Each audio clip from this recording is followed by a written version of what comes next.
अस्सलामुअलैकुम, good morning, सुबह बखैर। अस्सलामुअलैकुम, good morning everybody, welcome to Geo Pakistan. मेरे पे क्यों गुस्सा निकाल रही हैं? गुस्सा इसलिए because you just gave me all the papers in a very random manner. मैंने आपको कहा था एक के नीचे एक लगाती है। अच्छा, तो हमारी आपको पता है ना, बड़ी एक्साइटिंग किस्म की सुबह होती है, कुछ ना कुछ समथिंग और the other actually kind of goes wrong. लेकिन समहाउ जब हम आपके सामने आते हैं तो सब कुछ इन ऑर्डर हो जाता है। या एटलीस्ट प्रिटेंड करते हैं कि इन ऑर्डर हो गया है। प्रिटेंड ज़्यादा और इन ऑर्डर कम ही होता है वैसे। अच्छा जी, टेंशनें पहले कम थी वैसे। मुझे खदशा था कि शायद बहुत ज़्यादा इजाफा ना हो जाए, लेकिन पेट्रोल की कीमत में ऑलमोस्ट ₹2.5 का इजाफा हुआ है, डीजल में भी इतना ही, मट्टी के तेल में बड़ा इजाफा हुआ है। सो उसके भी सर्टनली असरात तो सामने आएंगे। अब सवालात बहुत सारे हैं इस सिलसिले में। IMF से बाय द वे जो रकम आनी थी वो पाकिस्तान को मुंतकिल कर दी गई है 7वीं और 8वीं किस्त के ज़िमन में। स्टेट बैंक को वो रकम मुंतकिल हो गई है, एक तो वो रिलीफ मिला है। साथ ही वो जो सस्ता तेल मिल रहा था पिछले दिनों मार्केट में, आलमी मंडी में, और जिसके बारे में पिछली दफ़ा ये कहा गया था कि उसको पेट्रोल पंप तक पहुँचने में उस साइकिल को कोई 1-1.5 महीना लग जाएगा, तो वो 1-1.5 महीना हुआ नहीं है अभी क्या? बस जो भी है, लेकिन इसी वजह से ₹2.07 जो है वो पेट्रोल की कीमत बढ़ा के अब हो चुकी है 236 फी लीटर। तो ये जी सितंबर का अभी पहला दिन है और ये हमारा नया महीना चढ़ा है। और this is the what I would say top story, as if we did not have other problems. तो अब पेट्रोल में भी थोड़ा सा, क्या आप एक्सपेक्ट कर रहे थे कि इससे ज़्यादा होगा? मुझे डर लग रहा था। आपको पता है कि हम जहनी तौर पर इतने शॉक्स के अब आदी हो चुके हैं। अभी मतलब रिकवर ही नहीं किए जहनी तौर पर, मुआशी तौर पर भी। जुलाई के जो बिल भरे हैं हम में से ज़्यादातर लोगों ने वो अभी तक रिकवर मतलब नहीं कर पाए। तो लिटरली अगर बात करना शुरू करें ना, तो हम आराम से 2 घंटे बैठ के अपना रोना रो सकते हैं और सर पीट सकते हैं। और हमारे साथ यकीनन आधे से ज़्यादा मुल्क, बल्कि पूरा मुल्क ही कह लें, क्योंकि सारों के ही बिल्स तो हैं वो ऑलमोस्ट डबल आए हैं। तो डेफिनेटली ये एक बहुत I sometimes wonder, Abdullah please एक मेरा ख्याल है हम एक कमिटमेंट करें। यू थिंक ये बिल्स वाली सिचुएशन कभी कम होगी सर्दियों में? तब कुछ और हो जाएगा था, तब आपको गैस हज़ारों में गैस मिलती नहीं है, आपको गैस पता है, मिलती नहीं है, लेकिन बिल पूरा आता है। That is something else. Gas की लोड शेडिंग तो मतलब पिछले 2 सालों से ही जारी है मुख्तलिफ इलाकों में, तूलो अर्ज़ में मुल्क के। खैर, तब की तब देखेंगे, तब की तब सोचेंगे। लेकिन अभी फर्स्ट थिंग्स फर्स्ट ये है कि हमारे मुल्क में बहुत बुरे हालात हैं। मतलब अभी भी मुतअद्दिद इलाके ऐसे हैं, सिंध के तो मुतअद्दिद अजला अभी सैलाब की जद में आ रहे हैं। 10-10 फुट पानी खड़ा हुआ है। मुतअद्दिद देहात की अगर बात करें, अभी भी वहाँ पे सैलाबी रेला आता है, तबाही मचाकर आगे बढ़ जाता है। So if anybody is thinking that the worst is over, it is still going on. It is still going on, that is very true. और काश के हम ये कह सकते हैं कि कोई छोटा सा हिस्सा है, कोई एक सूबा है, कोई एक इलाका है, ऐसा है नहीं। बदतरीन सैलाब की तबाहकारियाँ जो हैं वो मुल्क को दहाइयों पीछे ले गई हैं, and that is the honest truth. अगर सोचा जाए, चारों सूबों में जा बजा तबाही नज़र आ रही है। सड़कें हों या मवासलात का निज़ाम, सारा इंफ्रास्ट्रक्चर जो है वो तबाह बर्बाद हो चुका है।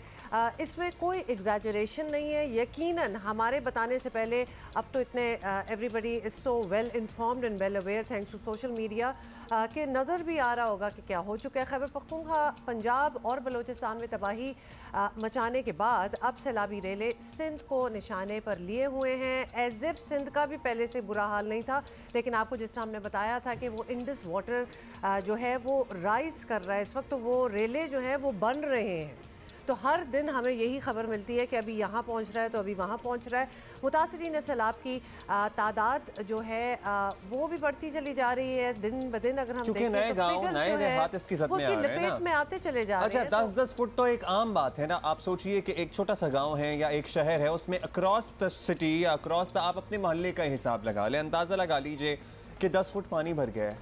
आप निकल भी नहीं सकते ना उस पानी से, क्योंकि आपकी एक 5 फुट के होंगे या 6 फुट के होंगे। आप आलम चन्ना तो है नहीं कि आप 10 फुट पानी में से तैर के चले जाएं। सो आपको अपने घर से निकलने या अपनी आबादी से निकलने के लिए भी कोई कश्ती, कोई सहारा, कोई लकड़ी का फट्टा, कुछ चाहिए। बेसिकली आपको मदद तो चाहिए। क्योंकि ये अकेले काम होने नहीं वाला। ये आपको बताएं कि मुल्क में सैलाब से होने वाली तबाही पर दुनिया की भी आंखें जो हैं वो खुल गई हैं।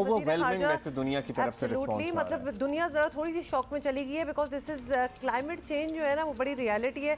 कुछ मुल्कों में उसके असरात जो हैं वो फ़ौरन नज़र आ रहे हैं, लेकिन हर किसी को इसका असर पड़ेगा। तो लिहाजा पाकिस्तान को इस तरह देख के मेरा ख्याल है सारे थोड़े से खौफजदा हो गए कि दिस इज़ रियलिटी, ये हो सकता है और हो रहा है। वज़ीर ख़ारजा बिलावल भुट्टो ने गैर मुल्की सफ़ीरों के साथ सैलाब ज़दा इलाकों का दौरा किया है। बिलावल ने कहा हमें ज़राअत और रोड नेटवर्क, लोगों का रोज़गार और मईशत बहाल करनी है। फ्लड अपील हमने कल फ्लैश अपील किया था यूनाइटेड नेशंस के लिए, सारे ममालिक के लिए। तो अब जब उनके एम्बेसडर्स ने ख़ुद अपने आंखों से देखा है, वो अपने ममालिक को एक बेहतरीन वो जो रिपोर्ट है वो दे सकेंगे और उसके मुताबिक हमें मदद मिल सकेगी। सो हमने $160 मिलियन का फ्लैश अपील किया है, जो हमारा फ़ौरन ज़रूरत है इस वक्त यूनाइटेड नेशंस के सारे मेंबर स्टेट से। जो 10 बिलियन का ये दूसरे फिगर्स आप सुन रहे हैं वो हवाई से पकड़ के आपके सामने लेकर आए हैं। हाँ, आगे जाके तकरीबन इससे या इससे ज़्यादा नुकसान हो सकता है और वो हमारा रिकन्स्ट्रक्शन रिहेबिलिटेशन फेज़ में हमें असल जायज़ा लेके उसके मुताबिक काम करना पड़ेगा। इस वक्त हम रेस्क्यू और रिलीफ के फ़ेज़ में हैं, फिर हम रिकन्स्ट्रक्शन और रिहेबिलिटेशन के फ़ेज़ में जाएंगे। दूसरी तरफ वज़ीर आज़म शहबाज शरीफ ने खैबर पख्तूनख्वा के लिए 10 अरब रुपए की इमदाद का ऐलान करते हुए कहा है कि ये पैसा शफाफ तरीके से बहाली के कामों में खर्च होगा। हुकूमत पाकिस्तान ने सिंध के लिए 15 अरब रुपए का हमने ग्रांट का ऐलान किया, जो NDMA के साथ मिलकर ये काम वहाँ पर किया जाएगा।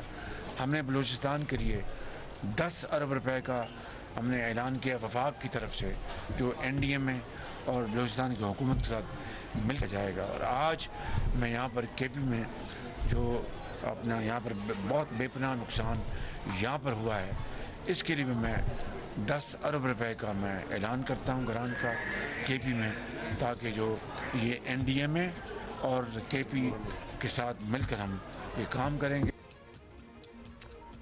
और आपको बताएं कि रहनुमा मुस्लिम लीग नून मरीम नवाज़ भी जनूबी पंजाब के सैलाब ज़दा इलाकों से के दौरे पर हैं और राजनपुर में सैलाब मुतासरीन से मुलाकात में उन्होंने कैंपों में मुकीम अफराद में इमदाद भी तकसीम की और हर मुमकिन मदद की यकीन दहानी कराई। जितना भी सामान यहाँ आए वो कम है, मैं जानती हूँ लोगों की तकलीफें बहुत हैं। आपको अपने घरों को छोड़कर आकर खेमों में आबाद होना पड़ा है। जिसको अपने घर को छोड़ के आना पड़ता है ना, वो तकलीफ सिर्फ वही जानता है। आप सबसे वादा करती हूँ इंशाअल्लाह ताला हमसे जो भी हो सका हम करेंगे और दुख की इस घड़ी में आपके साथ खड़े होंगे इंशाअल्लाह। आपके घर भी बनाएंगे, आपके माल मवेशी के लिए जो खराब हो गए, तबाह हो गए और जो फसलें आपकी तबाह हो गई हैं, इंशाअल्लाह ताला उनका अजाला करने की पूरी कोशिश करेंगे। अच्छा, बहुत से लोग तनकीद भी करते हैं कि जनाब ये फ़ोटो सेशन हो रहे हैं, तो भाई आप भी करा लीजिए। कौन नज़र आ रहा है, आप बताइए कि कौन नज़र आ रहा है सैलाब मुतासरीन के बीच, लोगों के बीच? तो ये, और हम कुछ दिन पहले भी ये बात कर रहे थे, ना सिर्फ आप अपने फ़ोटो सेशन भी करवाएं और जाके आप जो प्लेज कर रहे हैं, जो फंड्स आप खुद दे रहे हैं, अपनी जेब से दे रहे हैं, उसको डिक्लेयर भी करें, बताएं, इंस्पायर करें लोगों को। ये वो वक्त है कि ज़रूर बढ़ चढ़ के बताएं ताकि लोग आपसे सीख के इंस्पायर होके कि भाई इसने तो अपनी तरफ से इतना दिया है, because you have it, the country needs it, the people need it. तो फिर दें।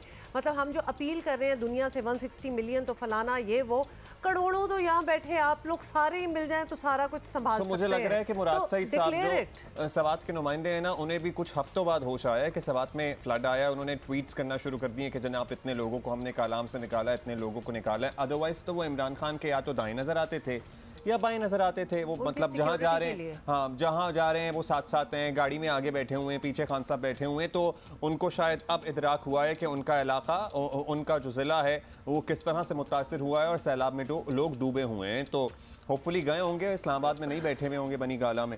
तो ज़रूर मेरा ख्याल है कि ये बताना चाहिए और दिखाना चाहिए ताकि लोगों को कुछ उम्मीद हो कि भाई उधर आए हैं तो फिर इधर भी पहुंच ही जाएंगे। साथ ही हम आपको बताएं कि दोस्त ममालिक की जानिब से इमदाद मिलने का सिलसिला जो है वो भी शुरू हो गया है। मुखीर हजरात में सैलाब ज़दगान के लिए बढ़ चढ़ कर इमदाद फराहम कर रहे हैं, लेकिन एक कमी जो हर ख़ास व आम को महसूस हो रही है कि कोई ऐसा खुदकार मरकजी निज़ाम मौजूद नहीं है, कोई सेंट्रल सिस्टम नहीं है। एक्चुअली बात प्रॉब्लम इसमें ये है कि वो कभी भी इस चीज़ के लिए कोई भी तैयार होता और नहीं इस तरह है। के डिजास्टर्स में शायद मतलब हम मगर दुनिया में होता भी है, एक मजबूत और मरबूत निज़ाम के तहत इमदाद तकसीम की जा रही होती है। खैर हमारी कोशिश और दुआ यही है, सबकी कोशिश यही है कि इमदाद को ज़्यादा मुनज़्ज़म तरीके से मुतासरीन तक पहुँचाया जा सके। अब लोग ये शिकवा कर रहे हैं भाई कि वो हेलीकॉप्टर या जहाज़ों से जो थैले फेंके जा रहे हैं वो सही जगहों पे नहीं फेंके जा रहे, वो सही जगहों पे नहीं फेंके जा रहे, वो ज़ाया हो रही हैं, लेकिन एट द सेम टाइम वहाँ पे ज़मीनी रसाई है ही नहीं।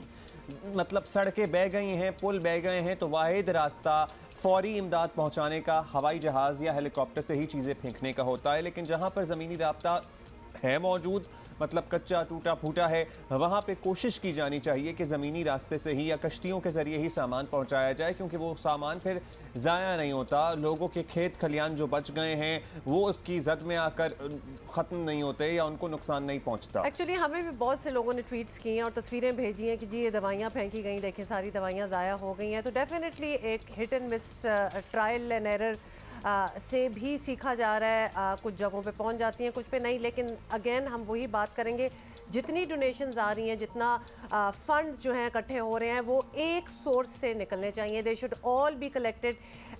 हुकूमती आप कोई इदारा कर लें, कोई निज़ाम बना लें कि सारे एक ही चैनल के थ्रू गुजर के जाएँ, वो ज़्यादा मेरा ख्याल है अच्छा तरीका। सारा दिन आप देखते ही रहते हैं, सियासी बातें भी होती हैं, ज़ाहिर है अपडेट्स आती हैं, वो तो हम आपको बताते ही रहेंगे।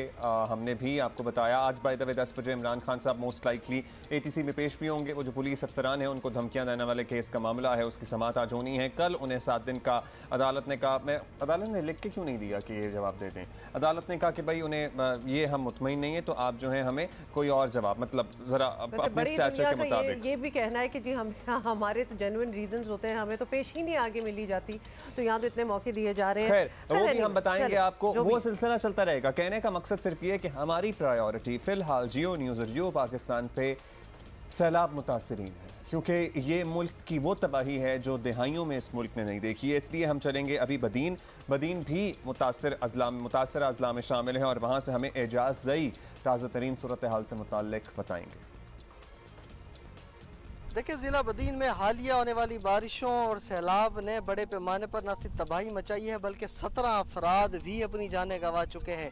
2 लाख से ज़ायद अफराद बेघर हुए हैं। ये जो मुतासिरीन की बड़ी तादाद जो बेघर हुई है वो रोड के किनारे पनाह लेने पर मजबूर हो गए हैं। इस वक्त भी हम यहाँ एक खैमा बस्ती में मौजूद हैं। यहाँ पे हम आपको सूरत हाल दिखाते चलें कि इन मुतासिरीन के पास खाने के लिए सिर्फ ये सूखी रोटी है जिसको ये खा रहे हैं, ना इनके पास पीने का साफ पानी है, बुनियादी सहूलतों का शदीद फुकदान है।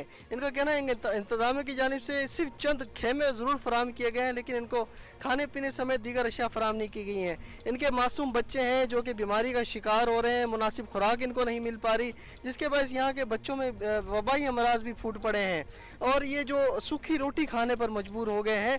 इंतज़ामिया इनकी माली मदद नहीं कर रही है, ये शदीद मुश्किलात का शिकार हैं।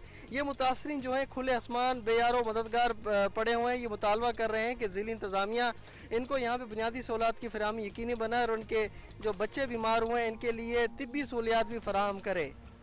तो ये हालात हैं, गैस्ट्रो से लोग मर रहे हैं, बच्चे पर्टिकुलरली मुतासर हो रहे हैं। By the way army chief ने यह ऐलान किया था कि NCOC की तर्ज पर ये जो इमदाद पहुंच रही है लोगों को, उसकी निगरानी की जा रही है। आई होप के वो निज़ाम जो है वो अब सही तरीके से, जिस तरह कोरोना के दिनों में वो निज़ाम मरबूत अंदाज में लोगों तक इमदाद पहुंचाता था, तरीके से कि वो एक ही सोर्स से हो, बेशक कहीं से भी फंड्स, और आपको पता है कि तब भी जो भी चीज़ें की जा रही थी, वैक्सीनेशन आ रही थी, what ever was being given by the rest of the world, वो बड़े ऑर्गेनाइज तरीके से आगे डिस्ट्रीब्यूशन हो रही थी, सेंट्रलाइज तरीके से हो रही थी।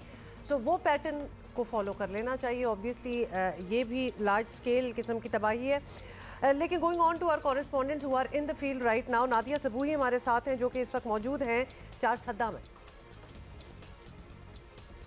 जी, मैं इस वक्त मौजूद हूँ ज़िला चारसद्दा के स्कूल कोरोना के एक घर में, जहाँ बेवा खातून 1 साल बच्चे के साथ घर में ही मेहनत मजदूरी करती थी। ताहम सैलाब की वजह से उसका एक तरफ तो घर तबाह हुआ है, दूसरा जो उसका काम है वो भी मुतासर हुआ है। हम बात करते हैं इस बेवा से। सैलाब हमको खराब करी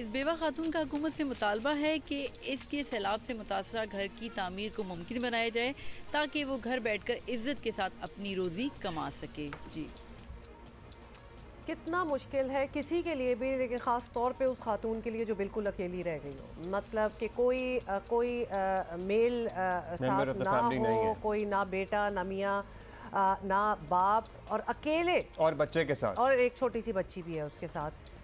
दिल हिल जाता है इस किस्म की चीज़ें सुन के, और ये बहुत हो रहा है। ये हमने बहुत इस किस्म की खबरें भी देखी हैं। नौशेरा का रुख करेंगे। नौशेरा भी बहुत ज़्यादा मुतासर हुआ है। अब इत्तलात थी बाज़ इलाकों से कि लोग कुछ पानी उतरने के बाद घरों को वापस आ रहे हैं। दानियाल अजीज़ हमें रिपोर्ट करेंगे वहाँ से। जी, इस वक्त मैं नौशहरा में मौजूद हूँ। नौशहरा में भी इंतहाई ऊंचे दर्जे का सैलाब 4-5 दिन रहा। पानी का बहाव जो है 3,36,000 क्यूसेक जो है सबसे ज़्यादा रिकॉर्ड किया गया था। लेकिन अब अल्लाह का बड़ा करम है कि दोबारा नौशहरा में दरियाई काबुल में पानी का बहाव जो है वो मामूल के मुताबिक चलने लगा।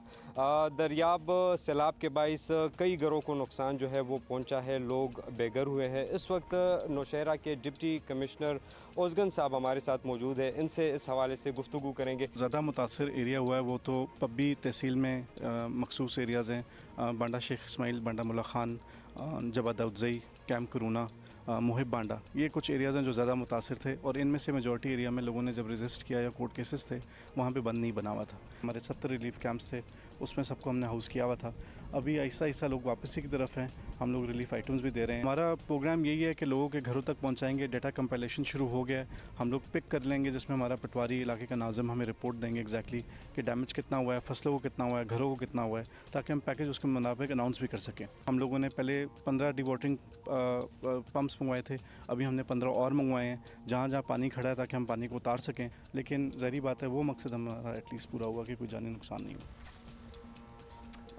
तो लिहाजा कहीं भी आप चले जाएं, जो कि हमने आपको चारसद्दा, नौशहरा, बदीन से अपने कॉरेस्पॉन्डेंट्स ऑब्वियसली इंटरव्यू कर रहे हैं और बात पूछ रहे हैं लोगों से कि उनके क्या हालात हैं, किन किन चीज़ों की ज़रूरत है। मेरा तो ख्याल है they have to start from scratch, हर चीज़ की ज़रूरत है। अब्दुल्ला, आप बात कर रहे थे कि लोग जो हैं अपने घरों को जाना स्टार्ट हो गए हैं, लेकिन वो जिन घरों को जा रहे हैं ना, वो बहुत से ऐसे घर भी इस काबिल नहीं है कि उनमें दोबारा रहा जा सके।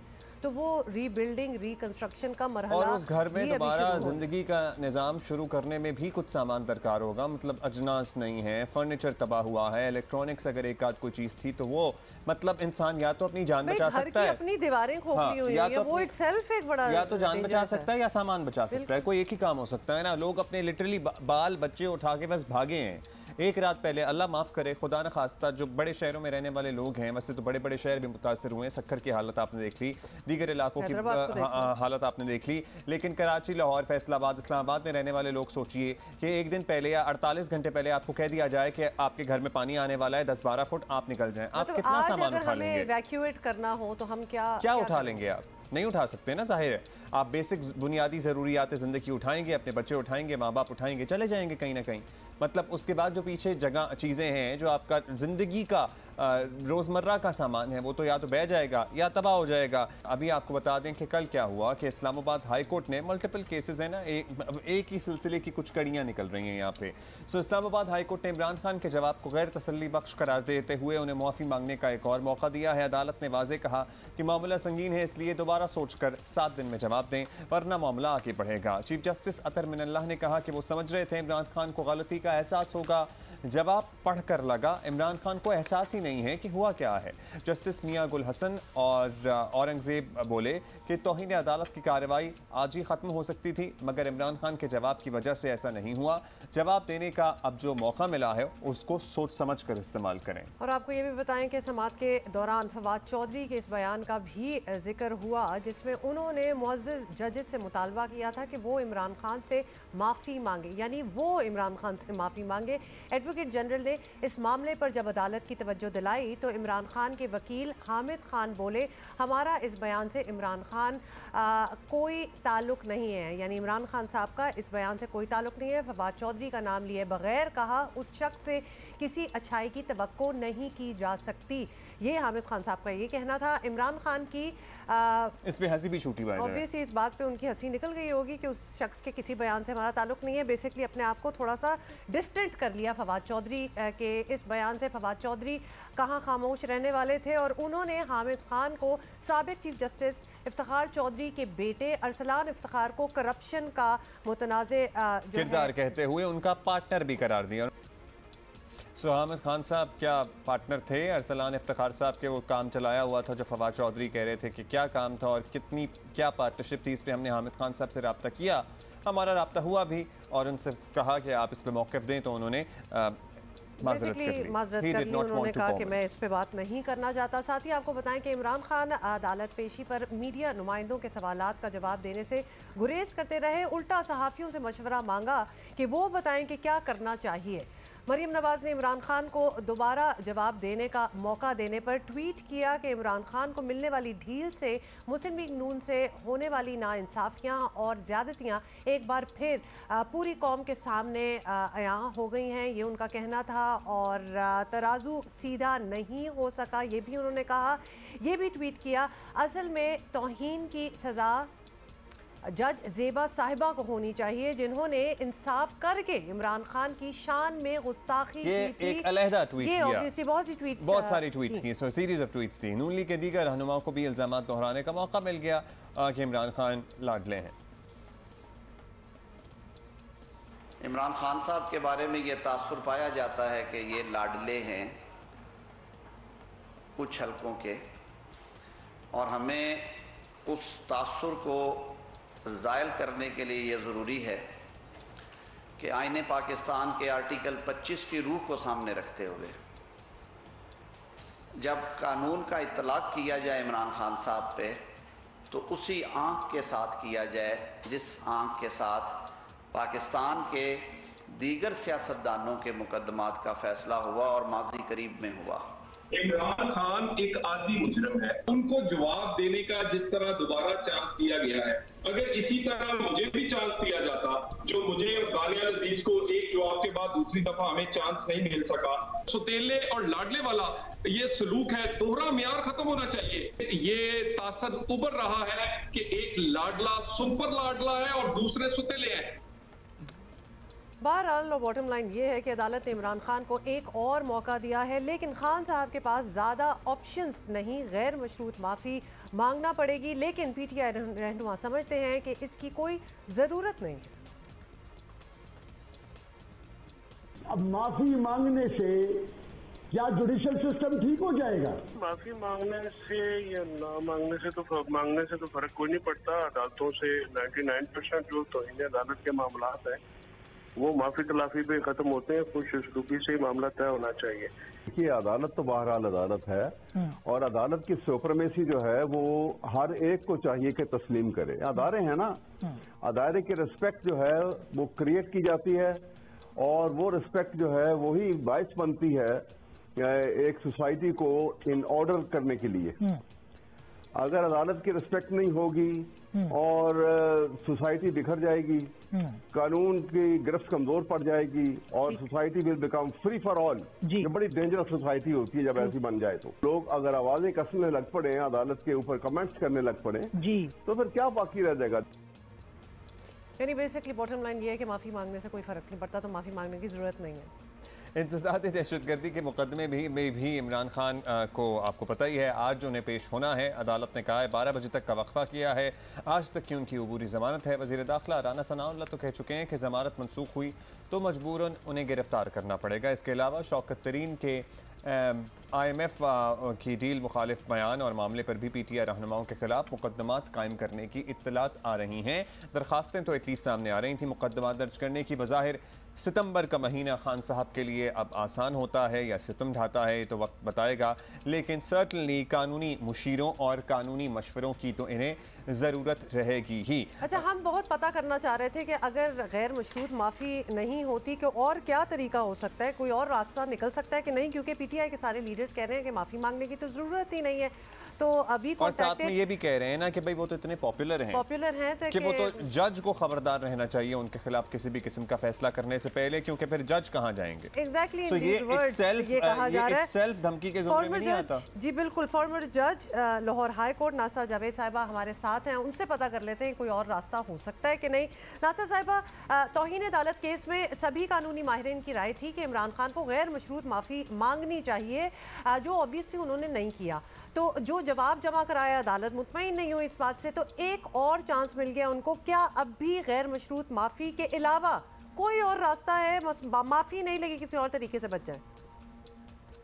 बज़ाहिर तो नहीं है, और उनके बहुत अच्छे वकील हैं हामिद खान, वो उनको ये समझा सकते हैं। और अदालत ने जो उनको एक मौका दिया है, देखिए 5 जजेस की बेंच है, उनको ये पहले ही तासर था कि ये तौहीन अदालत है, नहीं तो उनको आज खुद नोटिस देते ही ना। आज खुद नोटिस का तो मतलब ये है कि वो गैर मशरूत माफ़ी जो है उनकी तवक्को थी, लेकिन इमरान खान ने कह दिया कि मैंने तो तौहीन की ही नहीं, और ये मेरा ख्याल है मौका दोबारा अदालत ने दिया। अच्छा नासर साहब, ये फरमाइएगा कि अगर अब भी इमरान खान साहब गैर मशरूत माफ़ी मांगकर ख़ुद को अदालत के रहमो करम पर नहीं छोड़ते तो क्या चांसेस लग रहे हैं, क्या हो सकती है मुमकिन कार्रवाई इस किस्म के केसेस में? ये तो अदालत की अपनी स्वाबदीदी इख्तियारात है, अदालत खिलाफ में नहीं होती। अदालत को पता है कि इसके पीछे लाखों लोग हैं, और अगर इन्होंने उसको 1 घंटे के लिए भी राइजिंग ऑफ द कोर्ट तक तौहीन अदालत का मुर्तकिब गर्दान दिया तो ये डिस्क्वालीफाई हो जाएगा 5 सालों के लिए, और उसको जुर्माना भी हो सकता है। तो इसको मौका इसलिए दिया है कि इनको पता है कि जी यहाँ पब्लिक सारी फिर आ जाएगी और सड़कों पे, तो उसको सारी बात को रोकने के लिए उन्होंने ये मौका उसको फराहम किया, उनको दूसरों को दिया था मौका। कोई मौका नहीं मिला, सियालकोट वाला था दानियाल को, ना उस तीसरे को दिया, उनको तो सबको माफ़ी मांगी भी किसी ने तो फिर भी सजा दे दी, लेकिन इसके लिए मखसूसी तौर पे उन्होंने मौका दिया हुआ जानते हुए कि इसका मसला बहुत बुरा हो सकता है। नासर साहब का ये मौका है कि खास इनसे सलूक किया गया है क्योंकि पॉपुलर जैसा के हैं, जैसे कि ऑब्वियसली वो बार बार रिपीट करते रहते हैं हमें कि वो बहुत पॉपुलर है। नासर साहब, ऑब्वियसली ये पहली बार तो हुआ नहीं है, इस केस से पहले भी कई सियासी रहनुमाओं के तौहीन अदालत केसेस होते रहे हैं, कुछ फैसले मुतनाज़े भी कहलाए। क्या आपको लगता है कि तौहीन अदालत के कवानीन में कुछ तब्दीली या वजाहत की अब ज़रूरत है? अब देखिए, अदालत एक ऐसा हमारा शोबा है जो लोगों की दादरसी करता है मसलों की, और अगर इनके अहकामात न माने जाएं तो फिर तो यहाँ देखें ना, हर वक्त एक मसला खड़ा हो जाए। मुकर्रना अगर गलती करती है या इंतज़ामिया गलती करती है या लोगों के आपस में इख्तिलाफात होते हैं तो अदालत का रुख ही करते हैं ना। तो अदालत का हुक्म तो मेरा ख्याल है मानना जो है ना, वो शरीयन इंसाफ को आगे बढ़ाने का, तो इसलिए इंसाफ को बढ़ाने के लिए लाजमी है कि तौहीन अदालत के कवानीन और दुनिया में होते लोग उनके साथ अमल करते हैं, हमारे यहाँ अमल ना करें तो फिर उसका नतीजा सामने आ जाता है। बहुत शुक्रिया आपका जस्टिस रिटायर्ड नासिरा जावेद इकबाल साहिबा, आपने वक्त दिया। और जस्टिस साहिबा ने भी 3 दीगर जो सियासी रहनुमाओं हैं उनके केसेस का तस्करा किया कि जिन्होंने माफ़ी मांगी भी उनकी माफ़ियाँ कबूल नहीं की गई और उन्हें नाअहल किया गया, उन्हें सज़ाएँ दी गई। यहाँ पे इसीलिए यहाँ मौका दिया जा रहा है क्योंकि इमरान खान साहब की पॉपुलैरिटी का ख्याल रखा जा रहा है और अदालत को शायद ये लगता है, at least justice retired Nasira Javed Iqbal साहिबा ने कहा कि शायद अवाम वगैरह सड़कों पे आ जाएंगे, अवाम सड़कों पे आएंगे, तो इसलिए इन्हें मौका दिया जा रहा है। पीटीआई का ये ख्याल है कि खान साहब तो माफ़ी मांगेंगे नहीं, लेकिन जजेस को माफ़ी मांग लेनी चाहिए और फिर मामला जो है वो बिल्कुल ख़त्म हो जाएगा। एक ट्रिब्यूट देना है हमने। मकबूजा कश्मीर में तहरीक आज़ादी के कायद और हीरो सैयद अली गिलानी की आज पहली बरसी मनाई जा रही है, इसलिए उन्हें हम याद कर रहे हैं। और उन्होंने मकबूजा कश्मीर में आज़ादी का जो पौधा लगाया वो आज लिटरली एक तनावर दरख्त बन चुका है और उनकी पूरी ज़िंदगी मकबूजा कश्मीर को भारतीय तसल्लुत से आज़ाद कराने में गुजरी, इसी जद्दोजहद में गुजरी। भारतीय हुकूमत ने इन्हें तोड़ने के लिए हर हथकंडा इस्तेमाल किया, मगर सैयद अली गिलानी साहब भारतीय बर्बरियत के ख़िलाफ़ चट्टान की तरह जमे रहे, खड़े रहे, इनका जज्बा कभी मुतज़लज़ल नहीं हुआ। उन्होंने आज़ादी कश्मीर पर अपने उसूली मौक़िफ़ पर कभी समझौता नहीं किया। भारतीय फ़ौज अली गिलानी से ज़िंदगी में तो लिटरली उनसे डरती ही रही। वफ़ात के बाद भी उनका खौफ भारतीयों के दिल से ना निकल सका और इसका नतीजा ये था कि शहर भर में इनकी वफ़ात पे कर्फ्यू नाफिज था और उनकी तदफीन शोहदाए कश्मीर के कब्रिस्तान के बजाय मकामी कब्रिस्तान में की गई, जिस पे इनके अहल खाना को बहुत शदीद एतराज़ भी रहा।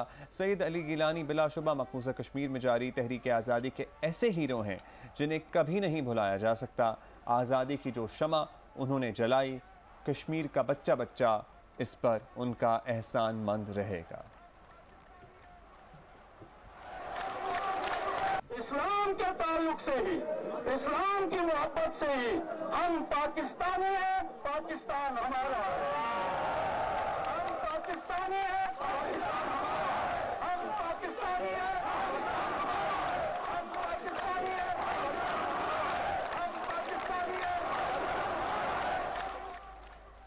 कितनी हिम्मत चाहिए होती है एक ऐसे मुल्क में जहां लिटरली आपको गाय का गोश्त खाने पे लोग कोड़े मार मार कर हलाक कर सकते हैं। पूरी जिंदगी इसी मिशन और इसी कॉज पे लगे रहे टिल योर लास्ट ब्रेथ। और आप देखिए ना, मोदी सरकार में पर्टिकुलरली गुज़श्ता सालों में जो सूरत हाल है वहाँ पे तो तमाम किस्म की आवाज़ों को दबाया जा रहा है। मतलब आपको सिर्फ इसलिए भी मारा जा सकता है कि आप मुसलमान हैं, सिर्फ इसलिए, इसके लिए और कोई वजह होनी नहीं चाहिए। वहाँ पे ये नारे लगाना कि हम पाकिस्तानी हैं, पाकिस्तान हमारा है, वहाँ पर आज़ादी कश्मीर के लिए जद्दोजहद जारी रखना, ये कितनी हिम्मत की बात है।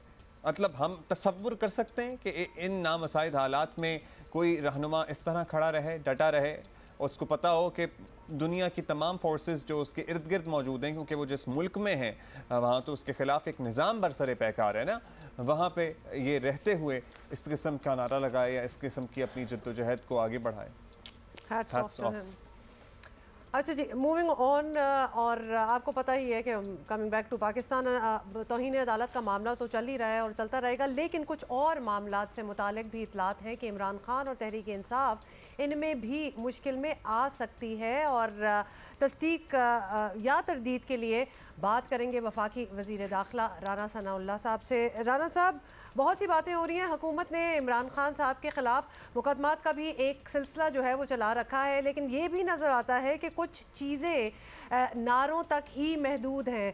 मार्च अप्रैल में मुबैना आइन शिकनी के मामलात हों या शौकत तरीन की जो अभी लेटेस्ट ऑडियो लीक्स है, इस तरह की चीज़ों में आप हाथ नहीं डाल रहे, तो इसकी क्या वजह है? आपको भी लग रहा है कि वो बहुत पॉपुलर लीडर हैं खान साहब और ऐसी चीज़ों पे अब मज़ीद क्या बात करना? देखिए, हाथ डालने से मुराद सिर्फ ये नहीं है कि किसी को जो है वो गिरफ़्तार कर लिया जाए और उसके बाद जो है उसको जेल में डाल दिया जाए, बल्कि ज़्यादा मुनासिब ये है कि जो भी इल्ज़ाम किसी के ऊपर है उसे जो है वो अदालत में जो है वो पेश किया जाए और प्रोपेगंडे की बजाय जो है वो ट्रायल को जो है वो फेस करवाया जाए। उसके बाद फिर अदालत का फ़ैसला जो है उसकी एक ज़्यादा अहमियत और ज़्यादा क्रेडिबिलिटी है। इमरान खान साहब के ख़िलाफ़ जितने भी मामलात हैं, इसमें तोशाखाना का जो मामला है वो भी इस वक्त इलेक्शन कमीशन जो कि एक जुडिशल जुरिस्डिक्शन रखता है उसके पास जो है वो पेंडिंग है। इसी तरह से जो उन्होंने तौहीने अदालत की है और एक ख़ातून जज को धमकियां दी हैं, उसके ऊपर यकीनन मुकदमा दर्ज हुआ है और वो उन्होंने जो है वो बेल करवाई है और वो मामला भी जो है वो इस वक्त अदालत में है। अगर अदालत ने बेल रिजेक्ट की तो देर एंड देन जो है उसको गिरफ़्तार करेंगे। इसी तरह से जो उनके बाकी मामलात हैं वो भी जो है वो इस वक्त मुख्तलिफ़ अदालतों में ज़ेर समाअत हैं। जहाँ तक शौकत तरीन साहब की जो ऑडियो लीक हुई है उसकी बात है, वो वाकई बहुत सीरियस मामला है कि एक ऐसे मौके के ऊपर कि जब पाकिस्तान जो है वो अपनी जो है वो इकॉनमी की रिवाइवल की सर्वाइवल की जंग लड़ रहा था और IMF के साथ जो मुआहदा है वो उसका ना होना जो है वो उसे धकेल देता डिफ़ॉल्ट की तरफ। ऐसे मौके के ऊपर इस किस्म की हरकत करना, इस किस्म का जो है वो एक साजिशी मंसूबा बनाना यकीनन जो है ये हुब्बुल वतनी नहीं है, बल्कि ये अपने वतन से और रियासत से जो है वो इंतहा दर्जे की जो है वो गद्दारी कह लें या जो भी लफ्ज़ इसके लिए इस्तेमाल करें, मैं समझता हूँ कि ये बहुत ही काबिल मज़म्मत और काबिल अफसोस इन्होंने ये अमल किया है। और इसके ख़िलाफ़ हमने वज़ारत दाखिला ने जो है वो राय मांगी है वज़ारत कानून से कि इसके ऊपर किस किस जुर्म का जो है वो इतलाक़ होता है। मैं ज़ाती तौर पे भी समझता हूँ कि इनके ख़िलाफ़ जो है वो कानूनी कार्रवाई होनी चाहिए। राना साहब ये बताइए, एक तासुर ये भी है कि ये जो सियासी मसाइल चल रहे हैं ना, इसमें उलझ कर या इनकी वजह से जो मुल्क में आफत आई हुई है, जो सैलाब ज़दगान हैं उनकी इमदाद मुतासर हो रही है। खैबर पख्तूनख्वा तो मामला चलें अलग कर लेते हैं, लेकिन पंजाब में बराह रास्त वज़ीर आला तहरीक इंसाफ के नहीं हैं, तो वज़ीर आज़म उनसे तो इंगेज कर सकते हैं, इस तरफ कदम नहीं बढ़ाया जा सकता? देखें, हम तो इस तरफ कदम बढ़ा रहे हैं। वज़ीर आज़म का जो विज़िट होता है तो उसकी बाकायदा जो है वो सूबे के चीफ मिनिस्टर को, चीफ सेक्रेटरी को, आईजी को, सबको जो है वो इतला होती है। और वैसे भी जो है वो रूल्स के मुताबिक अगर वज़ीर आज़म किसी भी सूबे में जाए तो उस सूबे के चीफ मिनिस्टर की ये आइनी और कानूनी ज़िम्मेदारी है कि वो प्राइम मिनिस्टर को जो है वो वहाँ पे उसको जो है वो रिसीव करे। तो अब अगर वो KPK में 3 मरतबा गए हैं और KPK के चीफ मिनिस्टर जो है वो वहाँ पे आना जो है वो अपनी शान के ख़िलाफ़ समझते हैं। पंजाब में वो 2 मरतबा गए हैं और पंजाब के चीफ मिनिस्टर जो है वो समझते हैं कि मैं अगर वहाँ पे चला गया तो मेरी कहीं छुट्टी ना हो जाए, तो उसका तो हमारे पास जो है वो कोई इलाज नहीं है। और जहाँ तक इस वजह से जो कि अदम तआवुन है, बल्कि अदम तआवुन तो क्या, अब ये जो IMF के हवाले से इनकी जो आइडियो लीक हुई है तो उससे तो ये लगता है कि ये तो दुश्मनी कर रहे हैं, यानी सियासी मुखालफत को जो रियासत और स्टेट के ख़िलाफ़ जो है ये लेके चले गए हैं। तो इससे यकीनन इससे नुकसान हो रहा है, हम बिल्कुल इस बात को हम मानते हैं और इस बात का हमें एहसास है, लेकिन ये एक तरफ़ा है, ये उनकी तरफ से है। हमने तो हमेशा जो है वो तआवुन की बात की है। ठीक है जी, बहुत शुक्रिया। वो कह रहे हैं जी हम तो बता के जाते हैं, लेकिन ना वज़ीर आला खैबर पख्तूनख्वा आते हैं, ना वज़ीर आला पंजाब आते हैं। जब भी वज़ीर आज़म इन सूबों में सैलाब मुतासर इलाक़ों में विज़िट पर जाते हैं। वैसे सही बात तो यह है कि सारी attention should be only on this and nothing else, और कह भी हम यही रहे हैं। जल्दी से अगर हमारे पास टाइम है तो एक अपडेट आपको देना चाहते हैं। पहाड़ों का शहजादा कहलाए जाने वाले पाकिस्तानी नौजवान कोपेमा शहरोज़ काशिफ की रीढ़ की हड्डी का कामयाब ऑपरेशन हो गया, अल्हम्दुलिल्लाह, बड़ी अच्छी बात है। और शहरोज़ काशिफ रीढ़ की हड्डी में तकलीफ़ जो उनको हुई थी नेपाल में हुई थी, और कमर की तकलीफ़ के बावजूद बाय द वे इन्होंने 6 चोटियां जो हैं वो सर की, और तकलीफ के साथ, मतलब इस इशू के साथ, मतलब इशू चल रहा था, लेकिन उन्होंने कहा चलो इशू को तो बाद में मैं एड्रेस कर लूँगा, पहले ज़रा चोटियां सर करते हैं। डॉक्टर्स ने 1 माह आराम का मशवरा दिया है। 14 बुलंद तरीन चोटियां सर करने कमीशन 1 माह बाद ये दोबारा शुरू करेंगे। मतलब फिजियो भी फिर पहाड़ चढ़ते चढ़ते ही हो जाएगी मेरा ख्याल है। माशाल्लाह, अल्लाह मियां नज़र ना लगाए इस नौजवान को। मतलब यंग है, डिटरमिन्ड हैं, बड़े फोकस्ड हैं, and he is willing it to you know get better, and इंशाल्लाह he will get better. He's one guy that we are really proud of. ज़बरदस्त तस्वीरें भी आपको दिखा रहे हैं। He's been a part of our show ever since he started off. बहुत बार हमारे शो पे आते भी रहते हैं, बिकॉज एक तो हम जब अपनी बिग स्क्रीन पे इधर देखते हैं ना तो थोड़ा सा हमें फीलिंग होती है कि हम भी किसी चोटी पे चढ़ गए हैं। हम बहुत सारी चीजें इधर आप देखते हैं ना, आप देखते हैं ना कि हम इधर देख रहे होते हैं, तो हम इधर देख रहे होते हैं, थोड़ी सी हमें एक फीलिंग, तो आप ये सोचते होंगे कि हम कहाँ देख रहे हैं, तो हम बेसिकली यहाँ देख रहे होते हैं। तो भाई जब हम यहाँ देख रहे होते हैं तो कभी कभी यहाँ भी दिखा दिया करें, ठीक है। सो अभी ज़रा हम सामने आ जाते हैं और आपको हमने बताना यह है कि एशिया कप में भारत ने ये जब भी क्रिकेट की बात करता हूँ ना, मैं हांगकांग का जिक्र करता हूँ तो हुमा कहती हैं भाई हांगकांग को तुम कहाँ क्रिकेट में ला रहे हो, लेकिन हांगकांग अब क्रिकेट में है, ठीक है। सो हांगकांग को 40 रन से हराकर सुपर 4 के लिए क्वालिफाई कर लिया है, और कल के मैच के बाद ये कहा जा सकता है कि विराट कोहली की फॉर्म जो है बाफर को ढूंढो, मतलब और 2 नेक तमन्नाएं और मतलब दुआएं में दिस टू शैल पास, और बिल्कुल सही कह रहे हैं आप, ये सारी सूरत हाल है। खैर विराट ने नाकाबिल शिकस्त 44 गेंदों पर 59 रन्स बनाए हैं। अच्छा, बट हैविंग सेड दैट, और हमेशा हम कहते हैं there is a lot of cricket left in this Asia Cup. अभी तो हमने लिटरली ये मरहला जो है ये शुरू ही हो रहा है, और अब हमें बहुत सा क्रिकेट देखने को मिलेगा। जिनकी जो टीम्स हैं वो पिक कर लें, चूज़ कर लें, और यही तो सारा मेरा ख्याल है कि एक थोड़ी सी डिस्ट्रैक्शन भी है from what all is happening in the country right now otherwise. ये सारी सूरत हाल है। अच्छा, अभी इससे पहले हम जिक्र कर रहे थे, राना सनाउल्लाह से बात कर रहे थे ना, जब हमने पूछा कि भाई पंजाब के वज़ीर आला से तो आप कोऑर्डिनेशन रखें, उन्होंने कहा हम अपनी हर तरह की कोऑर्डिनेशन के लिए तैयार हैं। जब वज़ीर आज़म जाते हैं तो बताते हैं खैबर पख्तूनख्वा को भी और पंजाब को भी, लेकिन कोई वज़ीर आला आता नहीं है। लेकिन जब इमरान खान सिंध आते थे, आपको पता है, तो कभी देखा है आपने कि वो मुराद अली शाह साहब के साथ किसी दौरे पर गए हों, कभी दोनों साथ हों? ये बड़ी अजीब सी बातें हैं जो नहीं होनी चाहिए हमारी सियासत में, क्योंकि at the end of the day एक फेडरेशन है। जब चारों सूबे जो कोऑर्डिनेशन में काम करेंगे, जब हम तमाम लोग एक साथ मिलकर आवाम की बेहतरी के लिए कुछ कोशिश करेंगे तो ही बेहतरी हो सकती है। और अच्छा, thank you by the way so much for your tweets, क्योंकि आप अपने इलाकों में जहां आप रहते हैं आप उसका भी हमें अपडेट्स दे रहे हैं। ऑफ कोर्स हमारे कॉरेस्पॉन्डेंट्स तो हर जगह हैं ही, लेकिन जो लोग बताते हैं वो भी एक ऑथेंटिक, कोई एक मुश्किल नहीं है, समझ आ जाती है कि क्या पानी तो है। पानी खड़ा होने की वजह से मच्छर, डेंगू, मलेरिया हो रहा है, गैस्ट्रो के शदीद मसाइल सामने आ रहे हैं, पेट की बीमारियों में पर्टिकुलरली बच्चे अपनी जान से हाथ धो रहे हैं, राब्ता सड़कें मुनक़ता हैं। पता नहीं, मतलब ऐसी जगहों पे सड़कों का हाल हुआ है जहाँ पे बड़ी पक्की ज़बरदस्त सड़कें बनी हुई थी कि यहाँ कभी सड़क थी नहीं, देख के लगता है। फिर एक और मसला भी सामने आ रहा है, और वो ये है कि लोगों का जो बाकी मुल्क में सब्जियों और अजनास की तरसील है वो रुकी हुई है, उसकी वजह से बाकी रेस्ट ऑफ द कंट्री में केओस पैदा हो रहा है। ये सारी सूरत हाल है। और एक और मसला ये भी है कि जो बेनज़ीर इनकम सपोर्ट प्रोग्राम के तहत पैसे मिल रहे हैं 25-25 हज़ार रुपये, बहुत से मुतासरीन उन पैसों में कटौती की शिकायत कर रहे हैं। उसको भी आज हम एड्रेस करेंगे कि वो जो क्या पैसे काटे जा रहे हैं, अगर काटे गए हैं तो क्यों काटे गए हैं, और जो काटे जा रहे हैं उनकी वापसी किस तरह मुमकिन होगी, और उन लोगों के खिलाफ जिन्होंने पता नहीं अपने तय किया है, कोई पॉलिसी के तहत किया है, क्या कार्रवाई हो रही है। बेनज़ीर इनकम सपोर्ट प्रोग्राम और federal minister poverty alleviation Shazia मरी हमें थोड़ी ही देर में ज्वाइन करेंगी, लेकिन उससे पहले लिया चलते हैं जहां हमारे कॉरेस्पॉन्डेंट फरीदुल्लाह हमें अपडेट दे रहे हैं कि वहाँ के क्या हालात हैं।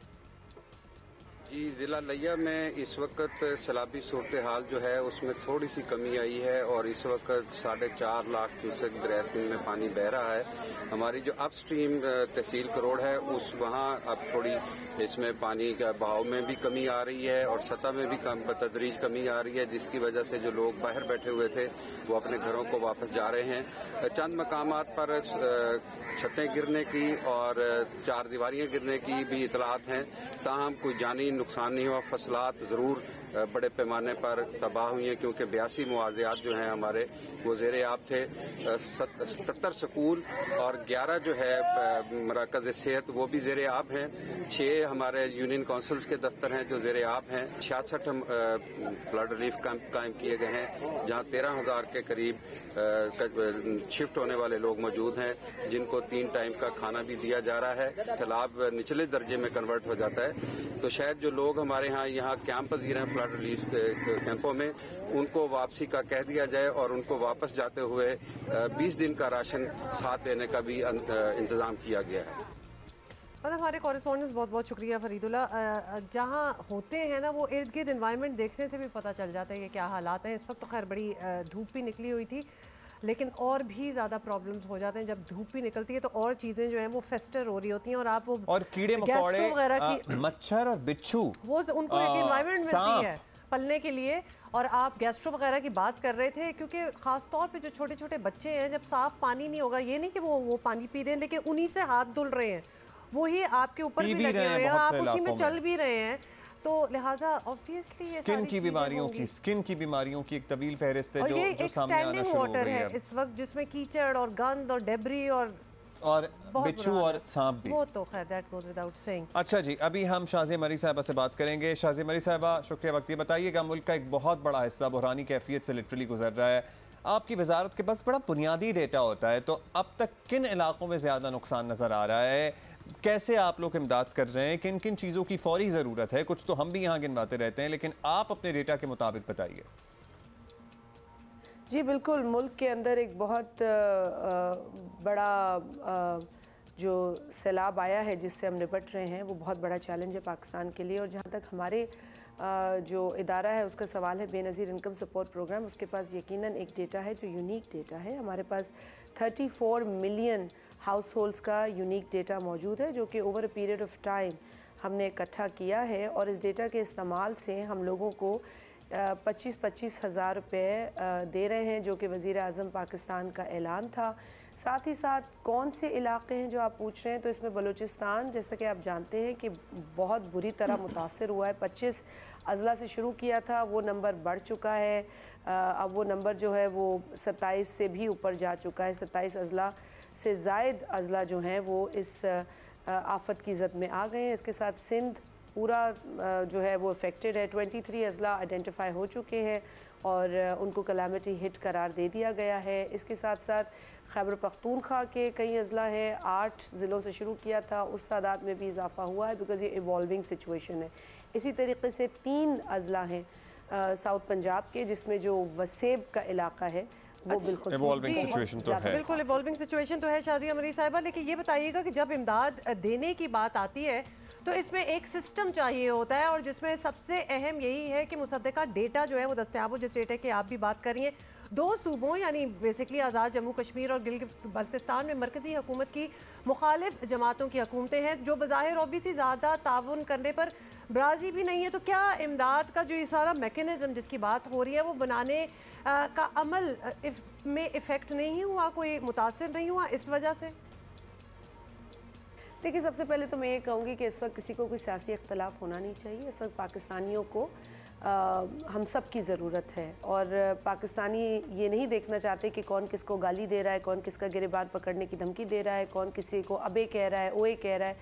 ये वो वक्त नहीं है। इस वक्त पाकिस्तानी बहुत तकलीफ़ में हैं। खुले आसमान के नीचे पानी के अंदर जो लोग हैं उनका हमें एहसास करना चाहिए और इस तक़सीम को जो फ़रोग़ देगा इस वक्त में भी वो पाकिस्तान का मोहसिन या पाकिस्तान का हामी नहीं हो सकता।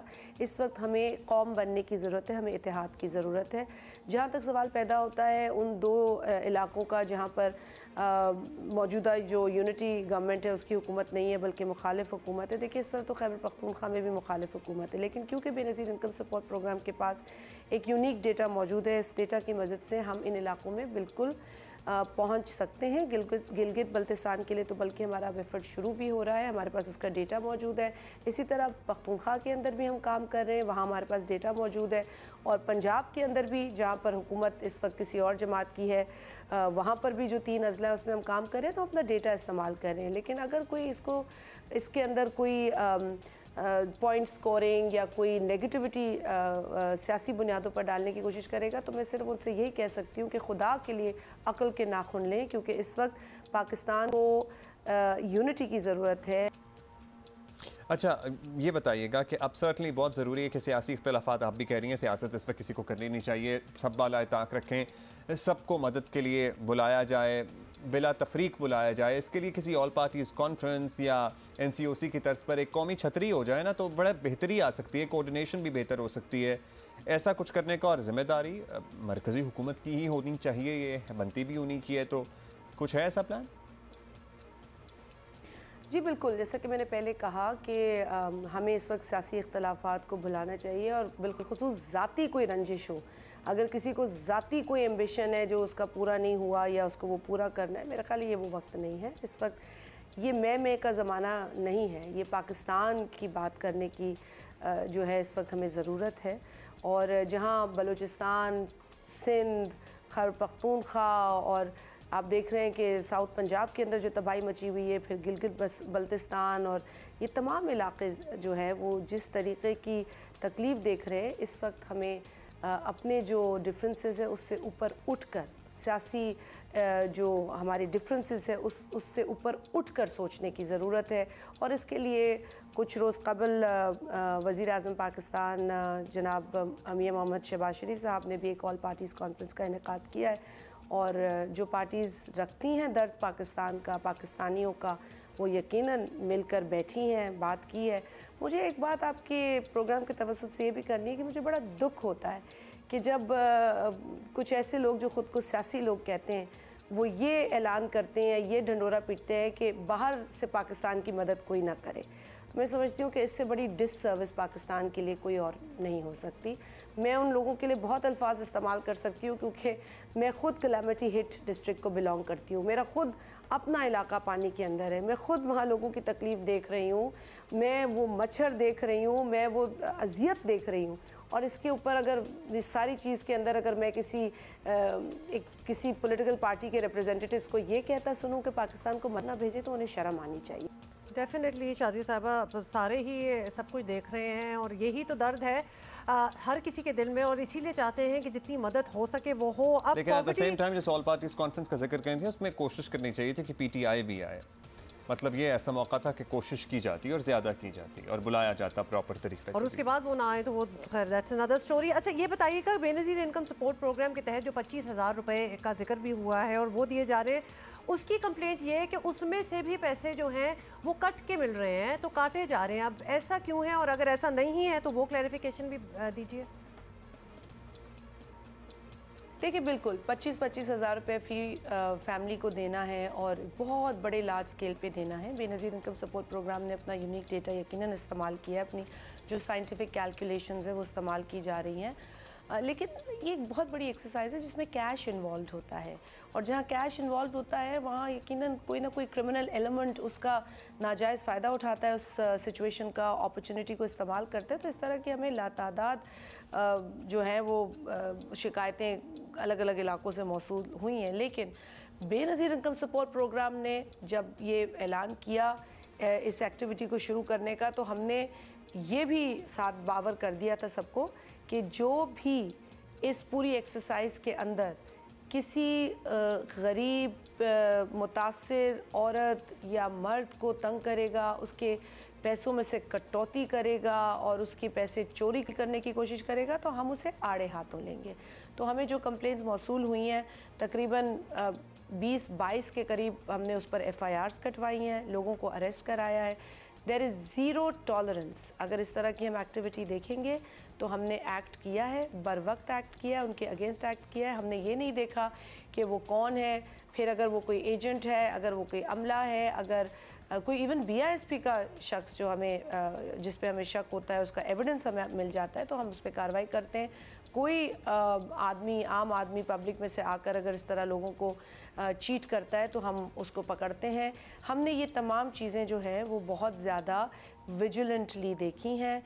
अभी भी हो सकता है कि शिकायतें हों, कहीं कटौती हो, लेकिन हमने बार बार लोगों से ये कहा है कि आप रुजू कीजिए। हमने नंबर्स भी लोगों को प्रोवाइड किए हैं कि हमें रुजू कीजिए, हमें बताएं कि कौन कटौती कर रहा है, हमें एविडेंस भेजिए और हम उस पर एक्शन लेंगे। ऑलराइट, विल बी वेटिंग कि कोई एक्शन जो है वो ज़रूर लिया और जो जाए। सुन रहे हैं और जो कर रहे हैं वो भी ज़रा अब खबरदार हो जाएं, क्योंकि हुकूमत के नॉलेज में है ये बात और इसका नोटिस लिया जा रहा है। अच्छा जी साहब, बहुत बहुत शुक्रिया for speaking to us and clarifying a lot of things. अच्छा थोड़ा सा ब्रेक लेते हैं बाकी बातों से, और क्रिकेट की बात इसलिए हो जाए क्योंकि क्रिकेट तो आजकल चल रही है ना। आपको पता ही है कि एशिया कप T20 में बहुत कुछ हो रहा है वैसे, और रिसेंटली जी अभी जो लेटेस्ट भारत भी सुपर 4 पे पहुंच गया हांगकांग को हराकर। बिल्कुल जी, आसानी शिकस्त थी, और जो बाबर, हमारे प्यारे बाबर की ख्वाहिश थी विराट की फॉर्म वापस आने की, और दुआएं कर रहे थे वो उसके लिए शायद। हाँ, मतलब कि फॉर्म जो है वो उनकी तो शायद ठीक हो गई, बाकियों की खराब हो गई। तो जी भारत और अफगानिस्तान जो है वो सुपर 4 में जगह बना चुके हैं, थैंक यू वेरी मच। और कल पाकिस्तान अपने दूसरे और आखिरी ग्रुप मैच में हांगकांग के मद्दे मुकाबिल होगा, और हरीफ तो ऑब्वियसली निस्बतन हमेशा ही आसान मिल जाते हैं, जैसे नेदरलैंड्स वाले वक्त हुआ था ना। लेकिन कहने को आसान होते हैं, लेकिन जब खेलना पड़े तो फिर I don't know what happen, हमें फिर क्या होता है, क्योंकि उनको भी अच्छा हमें भी मिलेंगे हरीफ, ऐसा मसला नहीं है कि नहीं मिलेंगे। जी वही तो मैं कह रही हूँ, अभी कल वो जो हांगकांग के साथ है तो हमें लाइटली नहीं लेना चाहिए ना। That's what I am saying. 4 दिन अब हमने आराम किया है, आपको पता है। उसके बाद जो है वो खिलाड़ियों को ताज़ा दम हो गए होंगे होपफुली। पिछले मैच की प्लेइंग 11 के कुछ खिलाड़ियों पर छोटे मोटे एतराज़ात भी सामने आए थे, खुसूसी तौर पर मिडिल ऑर्डर की अहलियत पर सवाल उठ रहे थे। अब हमारे पास हसन अली, हैदर अली, मोहम्मद हसनैन, उस्मान कादिर रिजर्व खिलाड़ियों की तरह मौजूद तौर पर मौजूद हैं। हांगकांग के खिलाफ अच्छा मौका है कि हम अपनी बेंच स्ट्रेंथ को ज़रा आजमा लें, चेक किया जाए। अब बहुत से शायकीन, आपको पता है कि हमारे यहाँ तमाम देखने वाले क्रिकेट एक्सपर्ट भी होते हैं ना, सो हम सब क्रिकेट एक्सपर्ट भी हैं। एक हम तमाम लोग अताई होते हैं, मतलब टोटके तैयार होते हैं, दूसरा हम क्रिकेट एक्सपर्ट होते हैं। अच्छा, एक दफ़ा फिर हम ज़रा, क्योंकि हम बहुत ही जब कहते हैं ना वो तो आसान है तो हम बिल्कुल ही लाइटली गिव अप ही कर जाते हैं, लेकिन कल उन्होंने मैच फंसाया था थोड़ी देर के लिए हांगकांग ने, कोई ऐसी भी बात नहीं है। शुरू में तो बिल्कुल ही इंडिया को भी पता चल रहा था they are actually playing with real team, तो हमें इतना लाइटली नहीं लेना चाहिए ये कह के भाई it's a new team and you know बड़ी आसान है एंड ऑल दैट। हमें ये over confidence does not sit well with us Abdullah. अच्छा, दुबई से हमें ज्वाइन किया है हमारे सीनियर स्पोर्ट्स कॉरेस्पॉन्डेंट हैं सुहेल इमरान। सुहेल, बताइए कि पाकिस्तानी खिलाड़ियों की फ़िटनेस का पहले तो ज़रा तसल्ली दें हमें कि हाल क्या है। ये लोग जो क्रैम्प्स पड़ रहे थे, गिर रहे थे, पड़ रहे थे, मतलब ठीक हुए हैं? कुछ क्या हुआ था इनको? जी बिल्कुल, तब्दीलियाँ होंगी, डेफिनेटली तब्दीलियाँ। हमें लग रहा है कि पाकिस्तान जब हांगकांग के ख़िलाफ़ मैच में उतरेगा तो उसमें तब्दीलियाँ की जाएंगी, लेकिन बहुत ज़्यादा तब्दीलियाँ नहीं की जाएंगी क्योंकि अगर पाकिस्तान पहला मैच जीता होता तो दूसरे मैच में सूरत हाल डिफरेंट होनी थी। अब पाकिस्तान को हर सूरत में ये मैच जीतना है तो ज़्यादा चेंजेस नहीं की जाएंगी। फास्ट बॉलिंग के जो शोबा है उसमें ज़रूर तब्दीलियाँ की जा सकती हैं। हमें जो लग रहा है कि नसीम शाह को इस मैच में रेस्ट किया जाएगा, हसन अली या मोहम्मद हसनैन में से किसी एक फास्ट बॉलर को खिलाया जाएगा, जबकि इसके साथ साथ अगर हम देखें कि हारिस रऊफ़ उनको ज़्यादा क्रैम्प्स नहीं पड़े थे लेकिन तकलीफ़ में ज़रूर लग रहे थे। ये भी तजवीज़ है, ये भी इसके बात के ऊपर भी गौर किया जा रहा है कि हारिस रऊफ़ को भी रेस्ट दे दिया जाए ताकि आगे एक्सपेक्टेडली इतवार के रोज़ पाकिस्तान का एक मरतबा फिर इंडिया के साथ मैच होगा तो उसमें पूरे फुल स्ट्रेंथ के साथ जाया जाए, तमाम तर जो बॉलर्स हैं उनके साथ जाया जाए। तो इम्कान यही है कि नसीम शाह को हांगकांग के ख़िलाफ़ जो कल मैच खेला जा रहा है उसमें रेस्ट दिया जाएगा, और अगर हारिस रऊफ़ को भी रेस्ट दिया जाता तो हसन अली जो बाद में टीम को उन्होंने ज्वाइन किया था वसीम जूनियर की जगह पर, उन्हें मौका मिल सकता है। हसनैन जिन्हें शाहिन अफरीदी की जगह पर टीम में शामिल किया गया था उन्हें भी मौका दिया जा सकता है अगर दोनों फास्ट बॉलर्स को आराम दिया जाता है। चलो ये बात तो हो गई। अब ये बताएं कि पाकिस्तान और इंडिया के मैच के बाद ये तो कहा गया कि टीम फाइट करके हारी है और इसलिए ये कोई शर्मनाक शिकस्त नहीं है, लेकिन साथ टॉप ऑर्डर के स्ट्राइक रेट पर भी बहुत तनकीद हो रही थी, तो क्रिटिसिज्म जहाँ ज़रूरत होती है वहाँ देनी भी चाहिए। तो क्या पाकिस्तान टीम कैंप में भी इस पर कोई तशवीश है कि बाकी सब कुछ तो एक तरफ, ये हो क्या रहा है, ये मतलब ये इतना गुड परफॉर्मेंस नहीं है जितनी एक्सपेक्ट कर रहे हैं हम लोग?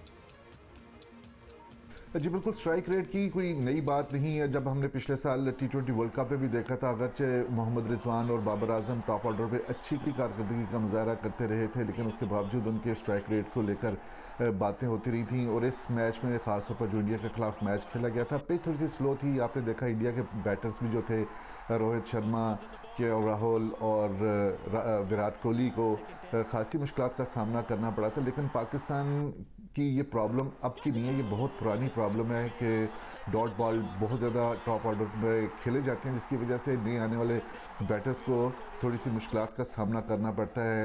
यही वजह है कि मिडिल ऑर्डर बैट्समैन जब शॉट्स खेलते हैं तो वो आउट हो जाते हैं और उनकी कारकर्दगी भी सवालिया निशान बन जाती है। लेकिन डेफिनेटली इस तशवीश ना सिर्फ जो मुबसरीन हैं, जो तजिया नगार हैं, वो भी पॉइंट आउट करते रहे, टीम मैनेजमेंट में भी इस हवाले से ज़रूर बातचीत हो भी रही है। लोगों ने तो ये भी कहा कि टॉप ऑर्डर में थोड़ा सा शफल करना चाहिए, बाबर आजम या रिजवान में से सिर्फ एक को ओपनर आना चाहिए, जबकि फ़खर जमान को ऊपर आना चाहिए ओपनिंग के तौर पर।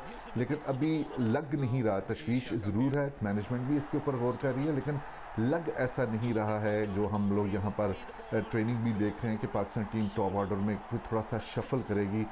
मे भी आगे जो उसके खिलाफ इंग्लैंड के ख़िलाफ़ होम सीरीज़ में मैचेस आ रहे हैं, 60 T20 मैचेस हैं, उसमें कुछ तजर्बा किया जा सकता है, कुछ नया किया जा सकता है, ताकि T20 वर्ल्ड कप जो ऑस्ट्रेलिया में होने जा रहा है उससे पहले अगर ज़रूरत पड़ती है या फ़ैसला किया जाता है कि उसको ओपनर नहीं आना बाबर आजम या रिजवान को, तो उसमें तजर्बा किया जा सकता है। एशिया कप में ऐसा महसूस नहीं हो रहा। सुहेल, अब हांगकांग के ख़िलाफ़ जो मैच है उस पर हम कोई तजर्बा कर रहे हैं, क्या इत्तलात हैं आपके पास? जी केस तो ख़राब नहीं होगा। जिस तरह शहनशाह अफरीदी का केस ख़राब किया गया, लापरवाही कह लें उसको, कोताही कह लें उसको, गैर ज़िम्मेदारी कह लें उसको, क्योंकि उनको खासी अब तवील हो गई है उनकी इंजरी। जहाँ तक 3 खिलाड़ियों का आपने जिक्र किया जिनमें हसन, जिसमें नसीम शाह शामिल हैं, हारिस रऊफ़ और wicket keeper batter Mohammad Rizwan, जिनको इंडिया के ख़िलाफ़ मैच में थोड़ी सी दुश्वारी का सामना करना पड़ा था। ख़ास तौर पर नसीम शाह को लेकर खासी तशवीश हुई थी कि कहीं वो भी अनफिट ना हो जाए, लेकिन बताया ये गया था कि उनको क्रैम्प्स पड़े। मौसम यहाँ का मतलब इंजरीज का भी आपने साथ ही बता दिया। थैंक यू सोहेल भाई। अच्छा, साथ ही आज जी बांग्लादेश श्रीलंका मैच होगा और जो जीता वो सुपर 4 में ऑटोमेटिकली इन, जो हारा दे आर आउट। खैर अभी हम आगे बढ़ेंगे और सियासी मामलात और ये जो अदालती मामलात चल रहे हैं, सलीम साफ़ी साहब ने हमें ज्वाइन किया, उनसे ज़रा गप लगाते हैं। शुक्रिया साफ़ी साहब। साफ़ी साहब, जब से तौहीन अदालत वाला मामला शुरू हुआ है, शायद ही कोई ऐसा माहिर कानून या साबिक जज हो जिसने इमरान खान साहब के लिए गैर मशरूत मुआफ़ी के अलावा किसी ऑप्शन का जिक्र किया हो। अब इसके बावजूद खान साहब ने अभी तक तो ऐसा नहीं किया। तो को ख़बर है आप तक इस्लामाबाद में कि ये जो स्ट्रैटेजी उन्होंने अपनाई थी कि अल्फाज वापस ले लेता हूँ, माफ़ी नहीं मांगूंगा, जिस पे उन्हें मौका मिल गया है, ये क्यों अपनाई थी उन्होंने? असल में एक तो इमरान खान साहब देखें कि उनका एक लाडलापन की आदत हो गई है मुसलसल, और ज़ाहिरी बात है कि फिर वो क्रिकेटर थे, वो एक सेलिब्रिटी थे। सेलिब्रिटी की हैसियत भी ऐसी होती है कि जिसमें लोग आपके नाज नखरे उठाते हैं। फिर उसके बाद इमरान खान साहब जब सियासत में आए तो उनका फ़ैन क्लब इतना था कि उनके ख़र्चे कोई दूसरे उठाता रहा, और फिर ये कि गुज़िश्ता सालों में फिर उनके लिए पार्टी को बनाया गया, फिर पार्टी को चलाया गया, फिर उनको वज़ीर-ए-आज़म बनाने के लिए अदलिया को भी इस्तेमाल किया गया और बेतौकीर किया गया, नैब को भी इस्तेमाल किया गया और बेतौकीर किया गया, मीडिया को भी इस्तेमाल किया गया और बेतौकीर किया गया। वरना अगर कभी उनसे मुतालिक इंसाफ होता और मेरिट पे फैसले होते तो पार्टी फंडिंग केस की अगर वक्त पे समाअत होती तो वो तो कब के इलेक्शन से पहले ही डिस्क्वालीफाई हो चुके होते। लेकिन फिर साकिब निसार साहब ने जिस तरह उनकी अदालतों ने उनको रियायतें दी और उनके मुखालिफिन को जिस तरह रगड़ा दिया, तो वो एक आदत फिर इंसान को हो जाती है। और फिर ज़ाहिरी बात है कि इक़्तिदार का गुरूर, पीछे से इदारों के सपोर्ट का तकब्बुर, फिर ख़ुद अब उनके जहन पे एक पॉपुलैरिटी का वो भी सवार हो गया है। और ज़ाहिरी बात है कि गुडस्मिथ जैसे शख्सियात का इंटरनेशनल सपोर्ट, तो उसकी वजह से इमरान खान साहब अपने आप को कोई एक बालातर किस्म की पॉपुलैरिटी का सवाल तो मतलब गलत नहीं हुआ, पॉपुलैरिटी तो सर्टनली है भी। हाँ, लेकिन पॉपुलैरिटी का कितना फ़ायदा उठाया जा सकता है अब ये तो आने वाला वक्त इस मामले की इब्तिदा से ही तहरीक इंसाफ के कुछ नुमाया रहनुमा ऐसे बयान देते रहे जिनसे ये तासुर मिल रहा था कि वो इमरान खान को सरेंडर के बजाय इदारों से टकराव का एडवाइस जो है वो देते रहे हैं। बल्कि कई मौक़ों पर तो ये भी देखा गया, ये तासुर मिला कि अदालत को इमरान खान की मकबूलियत से डराने की कोशिश की जा रही है जहाँ पॉपुलैरिटी की बात हो रही है। तो क्या खान साहब खुद भी यही चाहते थे या उन्हें कोई ये एडवाइस करके धकेल रहा है? देखिए, एक तो खैर ये भी एक सवाल है मकबूलियत का कि क्या मकबूलियत सिर्फ ट्विटर पे और सोशल मीडिया पे और या चंद बड़े शहरों में किसी के मकबूल होने का नाम है या कि नहीं, ज़मीन पे किसी के मकबूल होने का नाम है। और ट्विटर की एक अपनी दुनिया है, सोशल मीडिया की एक अपनी दुनिया है और उसके अपने तकनीक्स है, और अब तो ये वक्त ने भी साबित कर दिया है। फिर जहाँ तक मकबूलियत का सवाल है तो गुज़िश्ता इलेक्शन में तो तमाम तर पॉलिटिकल मैनेजमेंट के बावजूद, और उनके लिए आप देखिए कासिम सूरी के केस में कि उनके लिए 60,000 से ज़्यादा वोट जाली डलवाए गए, तो उसके बावजूद भी वो अक्सरियत अगर MQM को और बाप को और मुस्लिम लीग काब को जबर के ज़रिए उनके साथ इत्तेहाद पे मजबूर ना किया जाता तो वो वज़ीर-ए-आज़म नहीं बन सकते थे। लेकिन बहरहाल हम तो समझते हैं कि अदालत तवक्को ये करते हैं और उम्मीद लगाए बैठे हैं कि अदालत जो भी फ़ैसला करेगी तो वो किसी की हैसियत या मकबूलियत या अदम मकबूलियत की बुनियाद पे नहीं करेगी, बल्कि वो कानून और आइन के मुताबिक करेगी।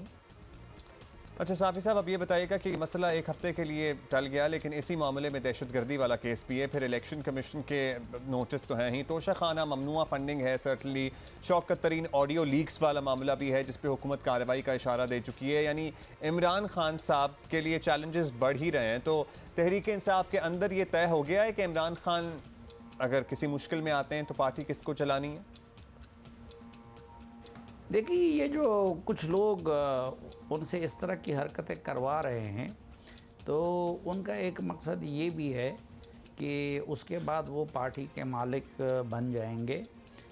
लेकिन मेरे ख़्याल में ये एक हकीकत है कि जो पीटीआई बेसिकली पॉलिटिकल पार्टी अभी तक नहीं बनी है, तो अगर इमरान खान डिस्क्वालीफाई होते हैं तो फिर उसके बाद किसी और के लीडर बनने पे इत्तेफाक नहीं हो सकता।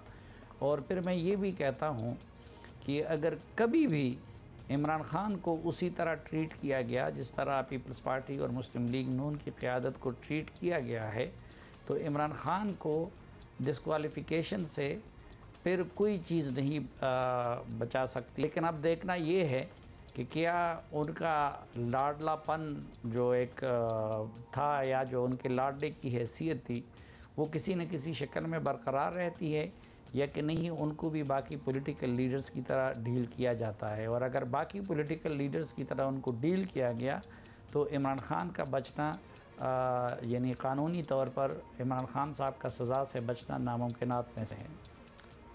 लेट्स सी क्या होता है आगे। बहुत शुक्रिया आपका। कमिंग बैक टू सैलाब के लिए इमदादी सरगर्मियाँ जो जारी हैं। अच्छा, ये डेफिनेटली एक तासुर भी है और नज़र भी आ रहा है कि मुल्क में बदतरीन सैलाबी सूरत हाल के दौरान फलाही इदारे जो हैं वो हुकूमत से दो हाथ आगे ही नज़र आ रहे हैं। और वो इसलिए भी क्योंकि वो यूज़ टू होते हैं, उनको बड़ी अच्छी तरह ये काम करना भी आता होता है, उनका एक निज़ाम ऑलरेडी से सेटअप भी होता है।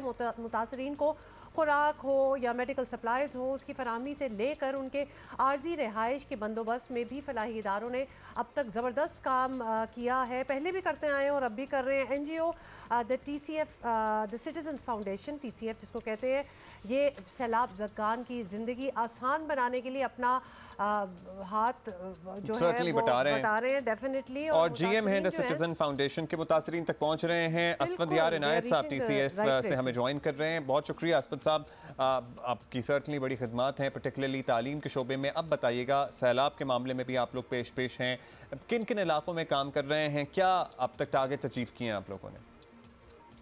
हम लोग जो है वो अभी एज अ फर्स्ट फेज जो है वो इस वक्त सिंध के अंदर, क्योंकि सबसे ज्यादा तबाही सिंध में हुई है, तो हम सिंध में शुरू कर रहे हैं। और दूसरे फेज में जो है वो हम फिर फौरन बलूचिस्तान का रुख करेंगे और उसके बाद फिर KPK और इंशाल्लाह पंजाब को जो है वो कवर करेंगे।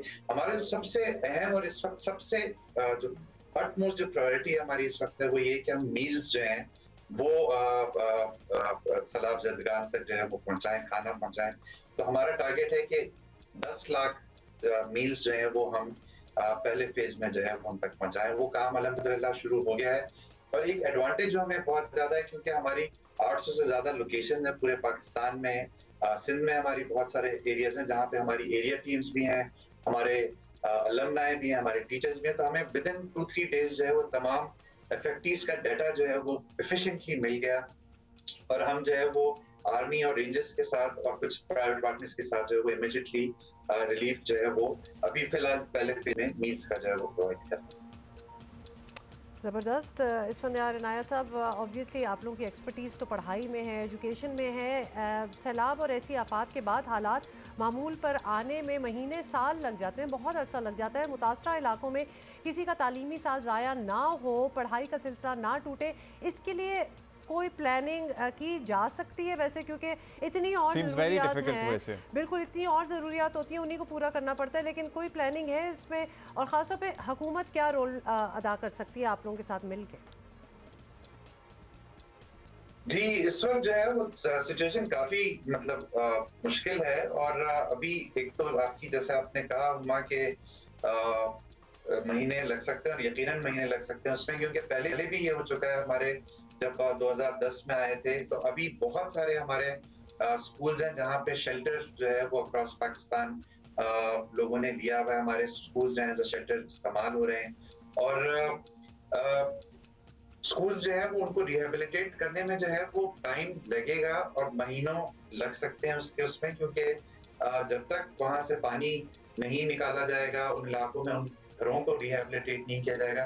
हम लोगों ने जो है वो अपने लिए एक हदफ तयन किया कि हम 5000 जो है फैमिलीज को जो है वो घर जो है वो दोबारा से बनाने में, रिहेबिलिटेट करने में जो है वो उनको जो है वो कम से कम 50,000 रुपए जो है वो पर फैमिली देंगे। ये अमाउंट ऊपर नीचे थोड़ा बहुत हो सकता है, बट अभी टारगेट यही हमारा कि हम 5,000 फैमिलीज को जो है वो करेंगे। तो उस मद में जो है वो हम अगेन डोनेशन जमा भी कर रहे हैं और कोशिश है हमारी कि हम जैसे ही ये खाने वाला जो पहला फेज है खत्म हो तो उसके बाद रिहेबिलिटेशन का जो है काम शुरू करें। और हुकूमत से मदद यही है कि ज्यादा से ज्यादा जल्दी वो भी रिहेबिलिटेशन में हमारी मदद करें ताकि स्कूल्स जो हैं वो खाली हों, ताकि फिर हम जो है उनको जो गैर फाल स्कूल हैं पानी कम होगा, खाली होंगे क्योंकि वहाँ पे लोगों ने इस वक्त शेल्टर लिया हुआ है, तो फिर उसकी डिकंस्ट्रक्शन का काम भी, रिहेबिलिटेशन स्कूल का काम भी करेंगे उसको, और फिर एकेडमिक ईयर जो है वो अकॉर्डिंगली हम स्टार्ट करेंगे। अच्छा टारगेट है आप लोगों का। असफन साहब ये बताइएगा कि एक बड़े तवील अरसे तक जारी रहने वाला ये काम है, आवाम से किस किस्म का ताउन चाहते हैं? जो लोग TCF को डोनेट करना चाहते हैं, जिन लोगों का आपके साथ ओवर द ईयर्स रिश्ता रहा है डोनेशन वगैरह के सिलसिले में, आप उनके लिए क्या पैगाम देंगे? जी, आवाम से जो है मेरे दरख्वास्त सिर्फ यही है कि ज़्यादा से ज़्यादा जो है वो अपने एहतियात जो है ज़कात की मद में, सदक़े की मद में जो है दिल खोल कर दें, क्योंकि इस वक्त किसी के सर पे छत नहीं है, पेट में रोटी नहीं है, एक बहुत तकलीफ दे मरला है जिससे हम सब नबर्द आज़मा हैं। और जितनी ज़्यादा हमें सपोर्ट मिलेगी उतने ज़्यादा लोगों तक जो है वो पहुँच सकेंगे, उतने ज़्यादा लोगों तक हम जो है उनकी मदद कर सकेंगे। इस बात की मैं आपको श्योरिटी देता हूँ कि जिन लोगों को ज़रूरत है उन्हीं तक जो है ये खाने भी जाएंगे, उन्हीं तक जो है ये रिहेबिलिटेशन के पैसे जो हैं वो सही लोगों तक जाएंगे, क्योंकि एज ए मेंशन अर्लियर हमारे लोग जो हैं वो उन इलाकों में मौजूद हैं। हम हमारे एम्प्लॉइज, हमारे अलमनाइज, हमारे एरिया टीम्स जो हैं अलॉन्ग विद आर्मी रेंजर्स, तो एवरीवन इज देयर। जो हमारा जो है बहुत ट्रांसपेरेंट जो है वो सिस्टम है, तो उस हवाले से जो है वो सही लोगों तक जो है वो इमदाद इंशाल्लाह ताला जो पहुंचेगी। बस मदद आप जो है वो हमारे उसमें TCF को जो है ज़्यादा से ज़्यादा सलाह के हवाले से। बहुत शुक्रिया। GM द सिटीज़न फाउंडेशन इसफंदियार इनायत हमारे साथ थे, और ज़बरदस्त इनका काम तो थ्रू आउट द ईयर वैसे ही चल रहा होता है, ओवर द ईयर्स एक रेपूटेशन भी बहुत अच्छी है। वन ऑफ दोज ऑर्गेनाइजेशंस जहां आप खुले दिल से डोनेशंस भी दे सकते हैं, और इन्होंने पूरा एक प्लान भी बता दिया कि किस तरह they are going about it. So TCF को दें, अलखिदमत को दें, किसी को भी दें, आप बस अतिया करें जिस पे आपका भरोसा है। आप हुकूमत को देना चाहते हैं, हुकूमत को दें, सूबाई हुकूमतों को देना चाहते हैं, हुकूमत को दें, उनको दें, JDC को दें, अखुवत को दें, जिसको मर्जी दें। इस वक्त पाकिस्तान को हम सब की मदद की ज़रूरत। अच्छा जी, अभी आगे बढ़ेंगे हम, और हौलनाक सैलाब, जानी और माली नुकसान अपनी जगह, लेकिन फसलें बहा ले गया ये सैलाब। पूरे मुल्क में लिटरली खुराक का बहरान पैदा होने का धचका, क्या मतलब, we can see it, it's writing on the wall. Actually जब आप ये देख रहे होते हैं ना, एरियल शॉट्स जो हम दिखाते हैं, तो उसमें ये नहीं पता चलता कि कहाँ कोई फील्ड्स और कोई फसलें होती थी और अब अब सब पानी है, आप डिफ्रेंशिएट नहीं कर सकते। सो कल हमने शहरियों की बात आप तक पहुँचाई थी, हमारे कॉरेस्पॉन्डेंट्स बता रहे थे कि मुख्तलिफ मार्केटों में क्या सूरत हाल है, लेकिन असल में किसान को कितना बड़ा नुकसान हुआ है। लेकिन मतलब आप सोचिए कि जिसने साल भर की उसकी मेहनत है, उसकी जमा पूंजी भी है, उसकी इन्वेस्टमेंट भी है, सब कुछ एक पानी का रेला आया बहा ले गया, तो वो कितना परेशान होगा। अभी ये कहा जा रहा है कि कोई समझता है ना कि जी ये हमें इफेक्ट नहीं करी बात, हमने कौन सी फसलें, ये हर किसी को बात इफेक्ट कर रही है। ये अभी सब्जियों के और ये फलों के दाम आप देख रहे हैं, it's going to get worse. तो ये एक शख्स को इस चीज़ ने इफेक्ट ज़रूर करना है। ज़राई शोबे को अभी तो ये इनिशियल तखमीना है 536 अरब रुपए का नुकसान हुआ है। कपास, मकई, चावल की फसल मतलब तकरीबन ख़त्म हो गई है। आपको बताइए कि क्या हुआ है हमारे मुल्क में अक्रॉस द कंट्री। अच्छा, सिंध में तो बहुत ही ज़्यादा नुकसान हुआ है। यही इत्तलात हैं कि पंजाब में कुछ बेहतर हुआ है, कुछ बेहतर बचत हो गई है पंजाब में कुछ। अच्छा जी, टमाटर और प्याज वगैरह जो है वो अफगानिस्तान और ईरान से अब ट्रेड किया जा रहा है, इम्पोर्ट किया जा रहा है, टैक्स की छूट भी दी जाएगी। सो दैट इज़ मेरा ख्याल है कि थोड़ी सी रिलीफ है, वरना तो आपको पता है कि टमाटर पर किलो तो 500 भी बिक रहे थे। और ये छूट जो है आपको बता दें कि 31 दिसंबर 2022 तक है। सो ये चंद महीने जो हैं इसके लिए कुछ रिलीफ दिया गया है। चेयरमैन किसान फाउंडेशन महमूद बुखारी हमारे साथ हैं। तखमीना की बात आप कर रहे थे, तो ये ज़रा इनसे पूछते हैं कि पहले तो आप सर ये बता दें कि सैलाब की तो हम बात कर ही रहे हैं, सैलाब के बायस किन फसलों को नुकसान पहुंचा है उसकी एक डिटेल दे दें और कितना नुकसान पहुंचा है, तखमीना लगा पाएं आप तक, आपकी एस्टिमेट क्या कहती है? किस किस फसल का नाम लूँ? आप ये देखें कि आपकी कॉटन जो है वो तकरीबन 70% तबाह हो चुकी है। आपका सिंध जो है वो तकरीबन मुकम्मल तौर पर तबाह हो गया। 15 से 20% जो खड़ी है फसल उसके भी ज़ाया होने का अंदेशा है। उसके अलावा कपास, चावल, आप ये देखें कि मूंगी और गन्ने को भी थोड़ा बहुत नुकसान हुआ है। आप ये देखें कि जो सब्जियात जो हैं जो ज़्यादातर वहाँ से आती थी, बलूचिस्तान से, कोयटा से और उसके जो बाकी इलाके हैं जो सिंध से आती थी, आप सिंध के आप देखें कि कितने वो एरियाज़ हैं जहाँ से सब्जियाँ, प्याज हो गए, वो यही मौसम है जिस पे पूरे पाकिस्तान को वो सप्लाई करते थे। नवाब शाह है, दादू है और टंडो आदम है और दीगर इलाका जात जो हैं वो पूरे पाकिस्तान को सप्लाई करते थे। बलूचिस्तान पूरे जो है पाकिस्तान को तमाम चीज़ें, आपका धनिया तक वहाँ से जो आता था। आज ये तपिश आज बड़े शहर वालों को महसूस हो रही है। अच्छा बुखारी साहब, ये फरमाइएगा कि मतलब आपने वो मंजर कशी की है कि इंसान क्या करे परेशान ना हो। एक खर्चा ये भी जाहिर किया जा रहा है कि जिस तरह सब्जियों की कीमत ऊपर गई है इनकी किल्लत की वजह से, आने वाले महीनों में अजनास की किल्लत का भी हमें सामना रहेगा, तो उसके कुछ फिगर्स या उसका कुछ अंदाज़ा है आप लोगों को?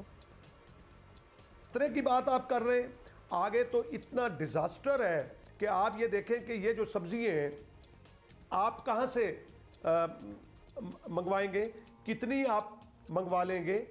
आप ये देखें कि जब तक हुकूमत बैठ के यकसुई के साथ इस बात को नहीं देखेगी, मैं यानी आने वाले वक्त की बात कर रहा हूँ, यानी जो हो गया वो तो हो गया, लेकिन आगे हम कैसे इससे निकल सकते हैं।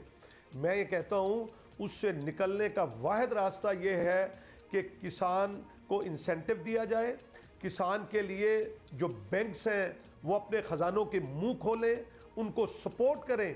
क्योंकि मेरी अगर 1 एकड़ फसल तबाह हो गई, मैं तो मकरूज़ हो गया। मैंने तो खाद वाले के भी पैसे देने हैं, मैंने डीजल वाले के भी पैसे देने हैं, मेरे पास कोई और चारा नहीं है, कोई रास्ता नहीं है कि मैं दोबारा वो फसल बीज सकूं। अगर हुकूमत न खड़ी हुई, अगर इदारे नहीं खड़े होते, चाहे वो प्राइवेट सेक्टर है वो नहीं खड़ा होता, तो उस वक्त तक आप ये जो हादसा है इस पे काबू जो है वो आप नहीं पा सकते। बहुत शुक्रिया आपका महमूद बुखारी साहब, आप सही कह रहे हैं। आई वाज जस्ट थिंकिंग कि हुकूमत तो चले करके इंपोर्ट वगैरह, एक आम इंसान को ज़रा थोड़ा सा आवाम को मिल जाएगा रिलीफ, लेकिन किसानों का बहुत बुरा हाल है। और कितना इंपोर्ट कर लेंगे एग्जैक्टली कितना करेंगे, चले वो भी, लेकिन किसानों की जिनकी तो फसलें बह गई, जिन्होंने इन्वेस्ट किया हुआ था उसमें, तो उनका तो नुकसान मतलब पोस्ट सैलाब एक एग्रीकल्चर पॉलिसी आने की ज़रूरत है कि महमूद बुखारी साहब की सजेशन है, इनको मेरा ख्याल है ऑन बोर्ड लेना चाहिए वज़ीर आज़म साहब को कि भाई बैंकों से आसान कर्ज़े फराहम दिलाए जाएं किसानों को। सबसे ज़्यादा मतलब वो तबका मुतासर हुआ है जिनकी ज़िंदगी भर की जो मतलब जमा पूंजी बास की लुट गई है, क्योंकि आप एक साइकिल चल रहा होता है, जो इन्वेस्टमेंट होती है वो फसलों में लगाई होती है, उसके बाद वो सिलसिला चलता रहता है साइकिल दर साइकिल। जब वो साइकिल ही टूट गया बीच में से, तो मतलब लिटरली हैंड टू माउथ हो गए हैं तमाम लोग। अभी तो हम यहाँ कुछ हमें इन्फॉर्मेशन मिल रही है, हम यहाँ स्क्रिबल कर लें तो हमारे अलावा कोई पढ़ नहीं सकता, अब तो लिखा भी नहीं जाता।